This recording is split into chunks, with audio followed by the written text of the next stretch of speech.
they enslave us, how they dominate. What if I told you that the book of Revelations almost didn't even make it into the Bible at all? And the men who fought to keep it in there, well, they had their own reasons for wanting you scared in the end times. Now, before we go any further, let's keep it very simple to start with, okay? Belief.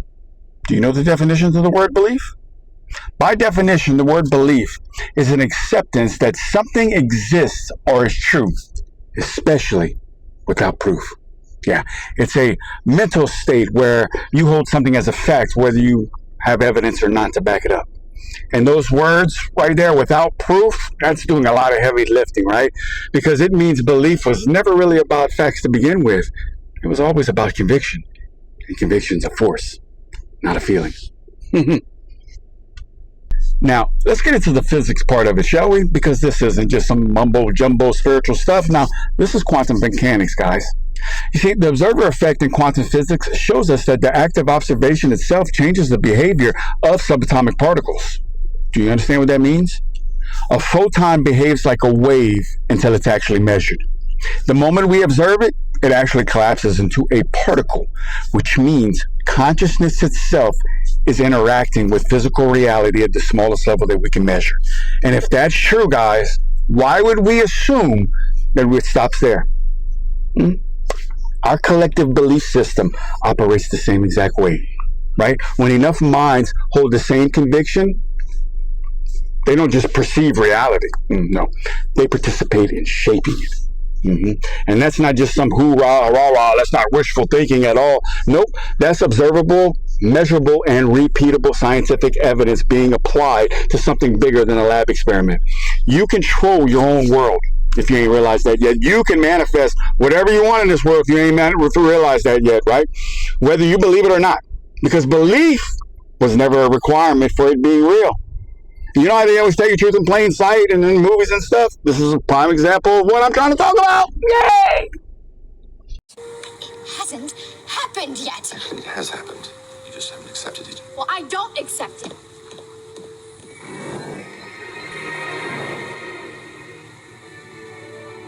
You see that? Did you see that? David, I know that you saw that. The monitor is acting as an antenna. It isn't just receiving tachyons. It is taking a possible future and making it amplifying it, transmitting it, like a feedback loop. It's a self-fulfilling prophecy that's coming from right there. But it's not just showing people the end of the world. It's giving them the idea over and over and over again until they just accept it. Time bomb. And we're the ones that lit the fuse. Now, I'm going to take the biggest example that I can find of belief being used as a tool, and that's the Bible. Now, hold up, okay, before y'all get in my comment section, filling it up with all this hate and whatever you know and don't know, okay? I do believe there's truth in the Bible, but I also believe there's fiction mixed in on purpose, and I think that's by design, okay? I think the truth got split between the three major Abrahamic religions, Judaism, Islam, and Christianity. And I think it was done on purpose. That way they knew the people would plant their flag in their own book, and they would never go look at anybody else's. I mean, seriously. I mean, you're never going to crack open the Quran if you were raised Christian, right? You're never going to read the Torah if you were raised Muslim. And that kind of division makes it a lot easier to manipulate the truth because nobody's comparing notes. And then you have the end times.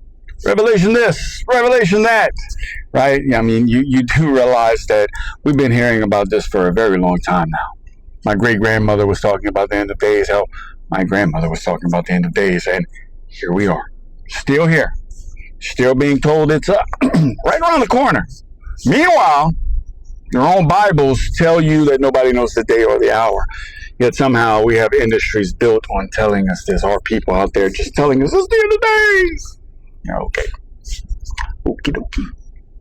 Look, we also have to sit with the fact that the Bible was written by man.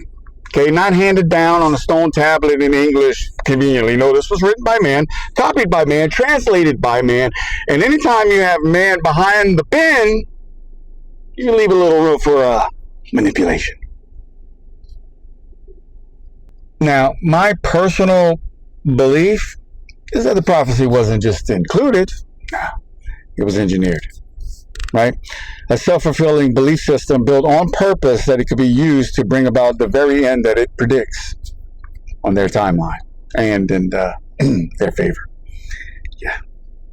Whether you believe it was planted intentionally or not, it really doesn't matter at this point in the game, because it's being used as a tool for control either way. And that control, well, it runs through your belief system, through your energy, through a thing they call loosh. Oh, it's real. Look it up. It's energy harvesting on a mass scale, okay? And that's pretty much what mass indoctrination really is, okay? You think about it, guys. Back in the day, there was no internet, no way to cross-reference these things, no way to pull up 10 different religion translations side by side on your phone. So whatever story you actually got told first and the loudest, that's the one you went with. It's the one that stuck, right? And if you didn't believe it, well, you got persecuted for it. Plain and simple. Believe or be punished. And I should know, I'm one of them. And that persecution is exactly the seed that got revelation into the Bible in the first place. According to this guy right here, Dan McCullen, a scholar on the Bible and religion, the case for Revelation's authority in the early church leaned heavily on one guy, Justin Martyr. And in the middle of the 2nd century, he suggests that John, who wrote Revelation, was the same John who wrote the Gospel of John. And that connection alone right there, whether it's accurate or not, it gave the book a lot of weight. You have to understand that in the early days, these Christians were very skeptical of this. They pointed out that the Greek in Revelation is clumsy and unsophisticated compared to the actual gospel. Nothing like the same author. But then you get to Athanasius of Alexandria. And this guy leaned heavily on Revelation as a weapon in his own power struggles, using it to draw the line against other followers of Jesus that he labeled heretic. Yeah, can't make this up.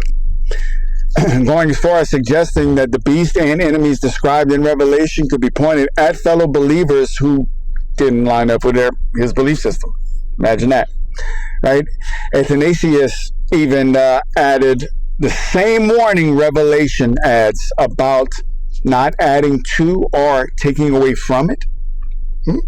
And that list of his right there is essentially the backbone of what later councils used to lock in the official canon. Yeah.